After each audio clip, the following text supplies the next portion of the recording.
Welcome back, everybody, to another cryptocurrency news article. This one comes out of Cointelegraph, and Strike moves global headquarters to El Salvador and also expands to 65 countries. According to Strike CEO Jack Mallers, the expansion drives aims to counter the clouded world of crypto exchanges and hidden unregistered licensing regimes and 1,000 different coins. He made this announcement yesterday during the Bitcoin Miami conference of 2023. So if you missed out on hearing that live, let's go over it now. Strike, a Chicago-based Bitcoin payment provider, expanded its services to 65 countries in parallel to relocating its global headquarters to El Salvador. Before its expansion, the mobile app was operational only in the United States, El Salvador, and Argentina. According to Jack Mallers, the CEO and founder of Zap, Strike's parent company, the expansion drive aims to counter the clouded world of crypto exchanges and hidden, unregistered licensing regimes and 1,000 different coins. Speaking to Fortune, Mallers revealed that relocating its headquarters to El Salvador was a response to growing anti-crypto regulatory sentiments in the United States. Now, on one hand, regulations prevent Strike from offering its service in New York. On the other hand, El Salvador introduced crypto-inclusive regulations to attract technological innovations in the region. Here is that tweet from the Bitcoin office. Today, El Salvador builds on our first mover advantage by passing landmark legislation establishing a legal framework for all digital assets that are not Bitcoin, as well as those issued on Bitcoin. The law also paves the way for volcano bonds, which we will see soon beginning to be issued. Now, El Salvador is the epicenter of Bitcoin adoption and thus economic freedom, financial sovereignty, censorship resistance, and unconfiscatable wealth.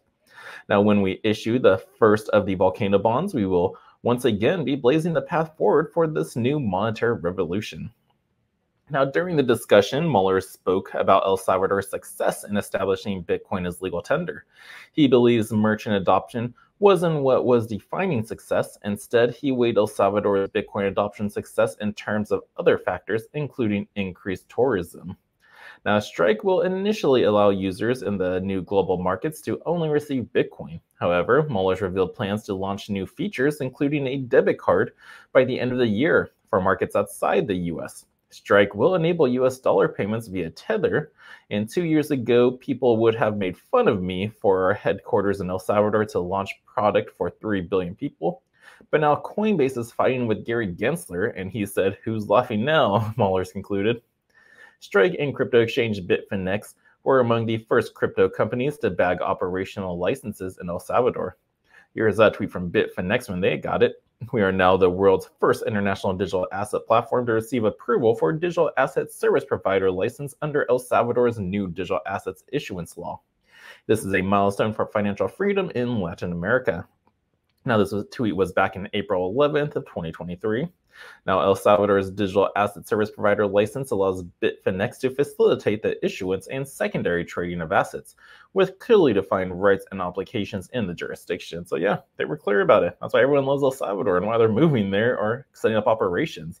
Because again, like Strike CEO Mueller said, it was like who's laughing now? We got Coinbase still fighting with Gary Gensler and Ripple still fighting the SEC. It's like why fight them when you just go to a country who already has clear regulations out there and they can expand a lot faster. So yeah, that's the Strike's moves to global headquarters to El Salvador news. If you guys did enjoy this, hit that thumbs up for me, subscribe to the channel, and until next time, the Crypto Sherpa is out.